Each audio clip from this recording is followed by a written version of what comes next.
Welcome friends, নতুন একটা ভিডিওতে।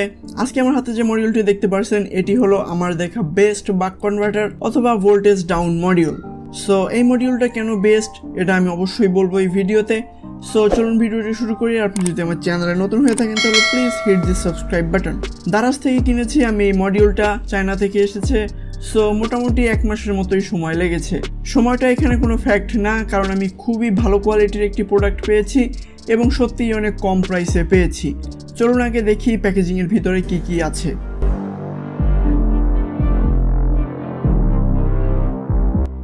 মডিউলটিকে মাউন্ট করার জন্য এখানে 4 পিস প্লাস্টিকের লেগ দেওয়া আছে, দেন পটেনশিওমিটার, স্ক্রু, ওয়াশার এবং একটি নব দেওয়া আছে। দেন এই হলো আমাদের মডিউলটি, একদমই সলিড বিল্ড কোয়ালিটি এবং খুবই ভালো মানের কম্পোনেন্ট ব্যবহার করা হয়েছে। এটির মডেল হলো XL-4016E। এটা একটা বাক কনভার্টার, মানে এখানে আমরা বেশি ভোল্টেজ দিয়ে কম ভোল্টেজ নিতে পারবো বা আমরা আমাদের ইচ্ছে মতো ভোল্টেজ সেট করে নিতে পারবো। এই মডিউলটিতে আমরা 8 ভোল্ট থেকে ম্যাক্সিমাম 40 ভোল্ট পর্যন্ত ইনপুট দিতে পারবো এবং 1 ভোল্ট থেকে 40 ভোল্ট পর্যন্ত আমাদের ইচ্ছে মতো ভোল্টেজ সেট করে নিতে পারবো। দেন এইখানে যে আইসিটি দেখতে পাচ্ছেন এটি হলো মেইন আইসি XL-4016E, যেটা 8 অ্যাম্পিয়ার পর্যন্ত কনস্ট্যান্ট কারেন্ট ডেলিভারি দিতে পারে বলে ক্লেম করে এবং এটির পাশেই আছে একটি ফাস্ট সুইচিং ডায়োড।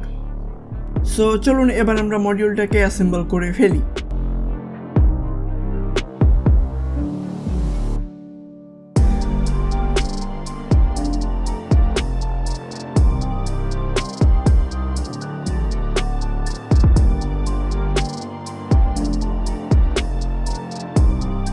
সো চলুন এবার আমরা মডিউলটাকে চেক করি এটি কাজ করে কিনা।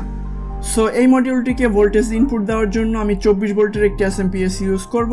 এখানে আপনারা মাল্টিমিটারে দেখতে পাচ্ছেন যে 24 ভোল্ট শো করছে।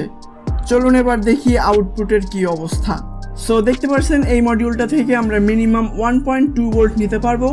1.2 ভোল্টের কম আসলে আমরা ভোল্টেজ নিতে পারবো না এবং ম্যাক্সিমাম আমরা 24 ভোল্ট পর্যন্তই নিতে পারবো।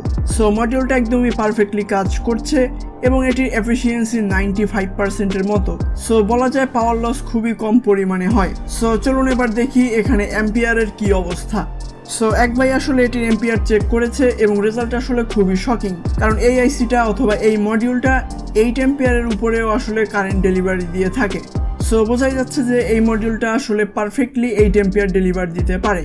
বাট আমি সাজেস্ট করবো না এই মডিউলটিকে 8 অ্যাম্পিয়ারের লোড দেওয়ার জন্য, কারণ এই মডিউলে যে হিটসিং ব্যবহার করা হয়েছে এই হিটসিং কিন্তু খুবই ছোট এবং খুব একটা কাজ করবে না। সো এখানে অবশ্যই একটি বড় হিটসিং এবং ভালো কোয়ালিটির হিটসিং সেট করে নিতে হবে।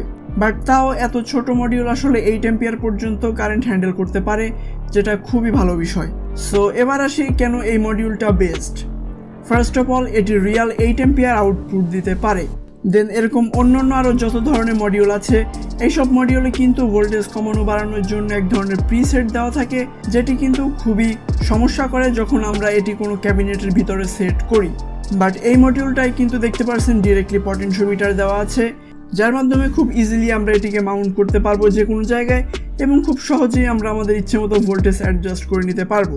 দেন যে বিষয়টা আমার কাছে খুব ভালো লেগেছে সেটি হলো এই মডিউলটিতে কিন্তু কোনো ধরনের কোনো এসএমডি পার্টস নেই। সো এখানে যতগুলো পার্টস দেখতে পাচ্ছেন সব পার্টসই কিন্তু ইজিলি রিমুভেবল। সো যদি কখনো এই মডিউলটি নষ্ট হয়ে যায় বা কোনো পার্টস চেঞ্জ করার প্রয়োজন পড়ে সেটি কিন্তু আমরা খুব ইজিলি করতে পারবো।